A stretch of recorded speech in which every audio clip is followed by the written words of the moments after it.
नमस्कार दोस्तों, हमारे YouTube चैनल अद्भुत भक्ति रस में आप सभी श्रोताओं का, बंधुओं का और भक्तजनों का हार्दिक स्वागत एवं अभिनंदन। श्रोताओं, अभी तक आपने हमारे चैनल को सब्सक्राइब नहीं किया है तो कृपया करके सब्सक्राइब कर दें। सज्जनों, हम आपको एक बार फिर से नई कहानी लेकर आए हैं जिसमें बताया गया है कि माँ तो माँ ही होती है। तो आइए चलते हैं अपनी इस कहानी पर। एक तारीख थी, पति अपनी सैलरी लेकर शाम को थका हुआ घर आया। पत्नी इसी इंतजार में थी कि कब पति आएगा। पत्नी ने उसके आते ही कहा, स्वामी बैठिए, मैं आपको गर्मा गर्म चाय लेकर आती हूँ। पत्नी ने उसे गर्मा गर्म चाय पिलाई और पूछा कि सैलरी आ गई होगी आज आपकी तो। पति मुस्कुराहट के साथ बोला कि हाँ, और इस महीने ओवर टाइम का 15,000 रुपये बोनस भी मिला है। पत्नी की खुशी का ठिकाना नहीं रहा। पत्नी मीठी आवाज में बोली, क्या हम इस रविवार को शॉपिंग कराएं?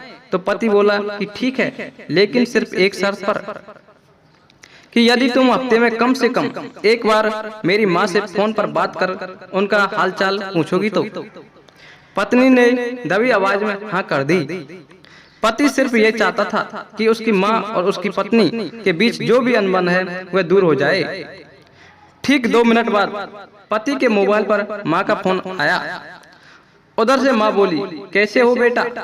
बेटा बोला, माँ मैं तो ठीक हूँ। माँ ने सबका हालचाल पूछा तो पत्नी इधर मुंह फुलाकर मन में सोच रही थी कि 1 तारीख है, अभी सैलरी आई है, इसलिए फोन करके पैसे मंगवाना चाहती है, लेकिन मैं एक पैसे भी नहीं देने दूंगी इस बार तो।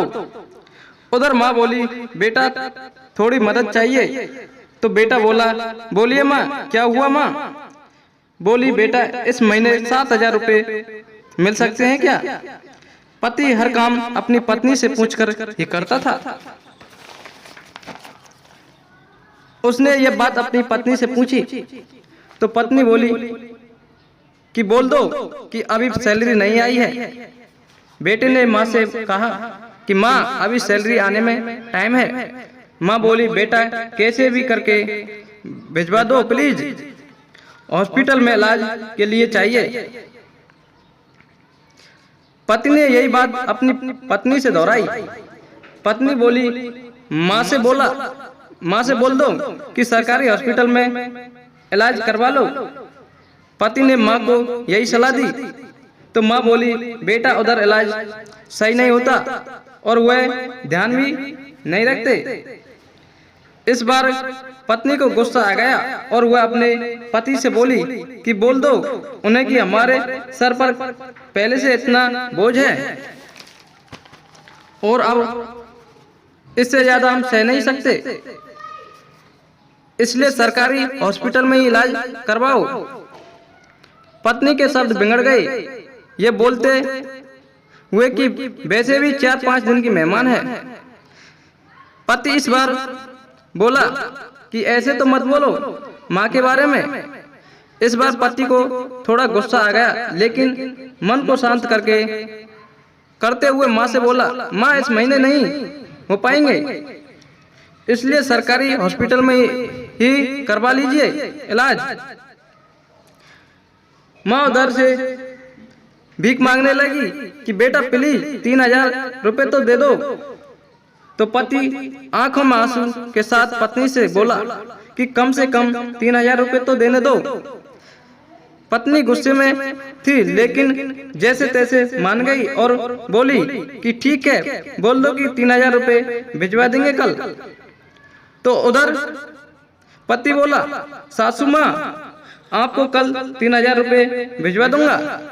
पति के मुंह से इस बार माँ की जगह सासू माँ सुनते ही पत्नी को चक्कर आने लग गए, जुबान लड़खड़ाने लगी, पसीना छूट गया और पति से पूछा कि क्या ये मेरी माँ का फोन आया है?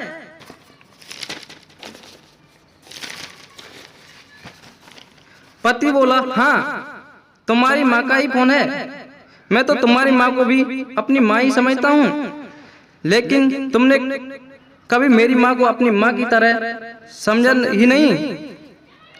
पत्नी इस बार जोर से रो पड़ी और फोन में माफी मांगने लगी कि मुझे माफ कर दो माँ, मुझसे बहुत बड़ी गलती हुई है।